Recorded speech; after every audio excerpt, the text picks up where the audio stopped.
নামাজ যদি কোনো ব্যক্তি নিয়মিত না করে সে মুসলমান থাকে না।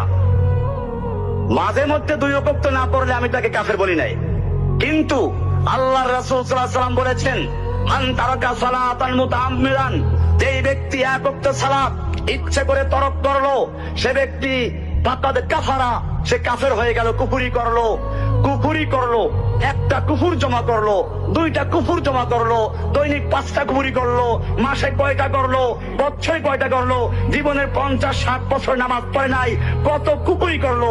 ওই বেটা 1-2টা টাকা জমা করতে করতে একজন লোক টাকা ওয়ালা হয়ে যায়। ঠিক এরকম ভাবে যে কুফরি জমা করতে করতে কাফের ওয়ালা হয়ে যায়, সে ব্যক্তি কাফের হয়ে যায়।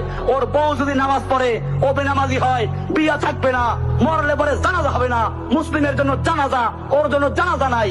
ও যদি মরে মুসলমানদের কবরস্থানে দাফন করা যাবে না। এই জন্য আমি আমার